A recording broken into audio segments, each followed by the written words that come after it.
Hey guys, ഇന്ന് പപ്പയുടെ therapy കഴിഞ്ഞ് വരുന്ന വഴി ഈവനിങ്ങില് ഡാഡി പറഞ്ഞു അവരുടെ അടുത്ത് ഷവർമ കഴിക്കാൻ കയറാന്ന്. അങ്ങനെ ഞങ്ങൾ എല്ലാവരും കൂടിയിട്ട് ഷവർമ കഴിച്ചുകൊണ്ടിരിക്കുന്നതാണ് ഈ കാണുന്നത്. അത് കഴിഞ്ഞിട്ട് ആള് വർക്കിന് പോയി. എന്റെ അടുത്ത് അവരെ ചിൽഡ്രൻസ് പാർക്കിൽ കൊണ്ടുപോയിക്കോളാൻ പറഞ്ഞു. എവിടെയാണെന്ന് വെച്ചിട്ടുണ്ടെങ്കിൽ പോയിക്കോളാൻ പറഞ്ഞു. അങ്ങനെ ഞാൻ പറഞ്ഞു കോട്ടപ്പടിയിൽ പോവാന്ന്. അതാകുമ്പോൾ കുറച്ച് തിരക്ക് കുറവായിരിക്കും. ഗുരുവായൂർ സ്റ്റാൻഡിനടുത്തുള്ള ചിൽഡ്രൻസ് പാർക്ക് ആണെങ്കിൽ അത്യാവശ്യം തിരക്കുണ്ട്.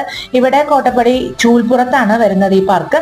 AC രാമൻ പാർക്കാണ് കേട്ടോ. അത്യാവശ്യം നല്ല രീതിയിൽ തന്നെ മെയിൻറ്റെയിൻ ചെയ്തിട്ടുണ്ട്. കുട്ടികൾക്ക് ഓടി കളിക്കാനായിട്ട് ഒരുപാട് സ്ഥലമുണ്ട്, പുൽത്തകിടുണ്ട്, നല്ല ബ്യൂട്ടിഫുൾ ആയിട്ടുള്ള പ്ലേസ് ആണ് AC രാമൻ പാർക്ക്. അത്ര റഷ് ഇല്ല.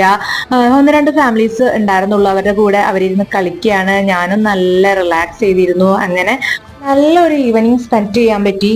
ഗുരുവായൂർ മമ്മിയൂരിനടുത്തായിട്ട് വരും AC രാമൻ പാർക്ക്. അതായത് ചാവക്കാട് കുന്നംകുളം റൂട്ടില് റോഡ് സൈഡിൽ തന്നെയാണ് കേട്ടോ. നമുക്ക് ഈവനിങ്ങിൽ പോയിരിക്കാൻ പറ്റുന്ന ഒരു നല്ല പ്ലേസ് ആണ്. അപ്പൊ അത്രയുള്ളൂ. Tata bye bye, see U.